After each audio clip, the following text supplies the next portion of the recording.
Sampai salam cerdas dan bijak. Hendaklah kamu berbuat tulus dan ikhlas, jangan licik. Apa itu kelicikan? Sifat licik adalah membuat orang bernasib kurang baik atau kurang beruntung. Di suatu masa ada seorang yang bisa berbuat mukjizat, menyuruh sekelompok orang untuk berlomba-lomba mengantar beberapa batu semampunya mengangkat ke atas bukit, dan kiranya harus bergiat untuk mengangkut batu itu yang sebesar-besarnya semampu dia dan sebanyak-banyaknya. Tetapi si orang licik tadi, karena dia licik lalu pemalas,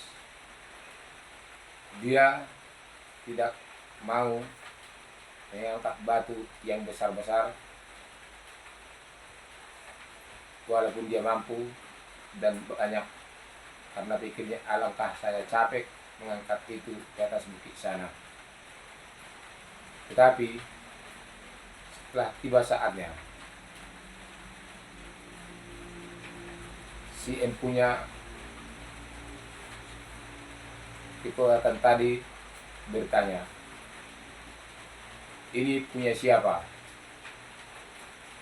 Katanya kepada tumpukan besar,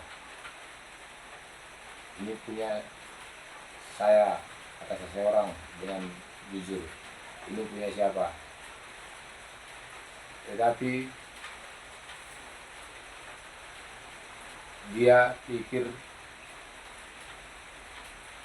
lebih baik saya jujur daripada saya dimarahi, karena konon yang punya kuasa tadi dia tahu bahwa dia bisa berbuat sesuatu, jadi dia takut untuk berbohong. Tetapi dalam otaknya dia tetap licik karena malas. Dia ditanya, dia menunjukkan yang dia antar tadi, batunya hanya kecil-kecil dan sedikit. Lalu dia bertanya, kenapa batu sekecil-kecil ini kau bawa, sementara badanmu besar dan otakmu kekar?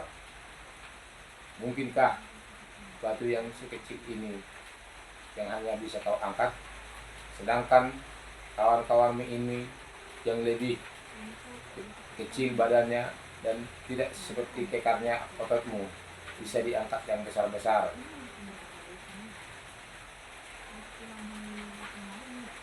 Dan banyak, tetapi engkau ototmu kekar dan badanmu besar, hanya bisa mengangkat sedikit batu ini ke atas gunung ini, dan lagi pula sedikit.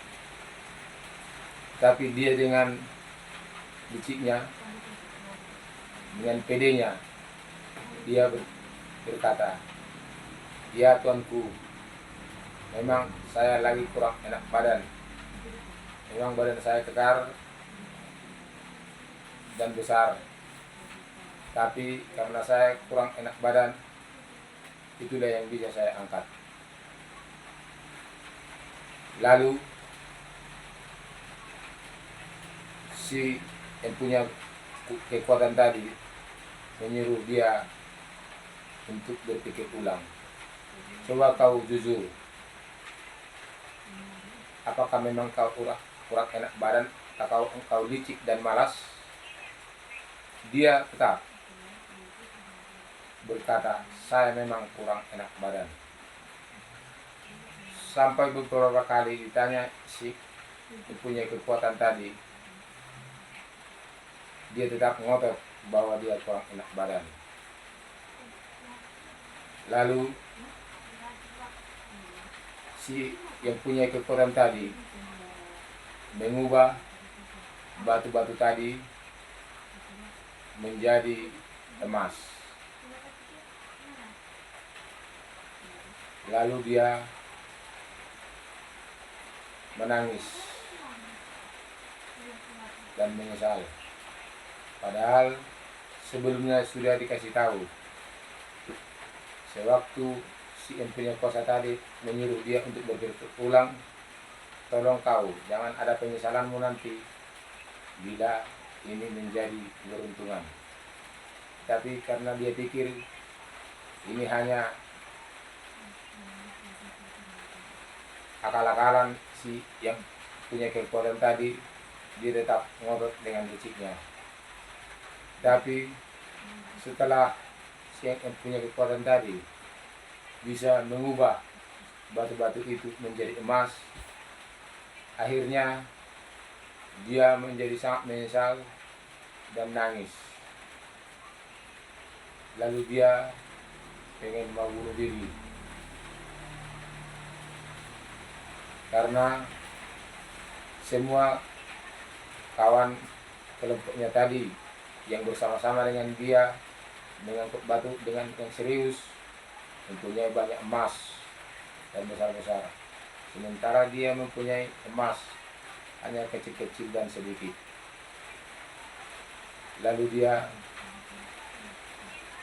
berlari menuruni gunung itu karena dia frustasi. Lalu dia saat larinya dia terjerembab lalu berguling-guling lalu meninggal. Itulah akibat kelicikan seseorang, seperti yang tertulis di Amsal 12 ayat 20. Itulah jugalah yang terjadi kepada Yudas Iskariot. Pikirnya dengan kelicikannya dia menjual Yesus dengan 30 keping perak, dia akan mendapat banyak. Karena dia tahu Yesus punya kekuatan, sekalipun beberapa orang mau mencelakai dia, Yesus akan sanggup melawannya karena dia tahu Tuhan Yesus punya kuasa. Tapi dia tidak paham bahwa misteri Yesus harus menderita di kayu salib itu akan terjadi. Jadi akhirnya dia menyesal lalu bunuh diri. Ibarat pepatah, penyesalan selalu datang di belakang, kalau di depan itu pendaftaran. Jadi kepada saudara-saudara terkasih dalam Tuhan Yesus Kristus, hendaknya kita dalam kehidupan ini tetap jujur dan rajin dan berpikiran baik. Jangan berpikiran picik dan licik dan malas, karena kepicikan dan kelicikan dan kemalasan hanya membuat kita akan celaka. Mari kita tetap setia kepada iman kita, bertekun dalam segala hal, dan bergembira untuk memuji dan memuliakan Tuhan dan mengikuti segala perintahnya.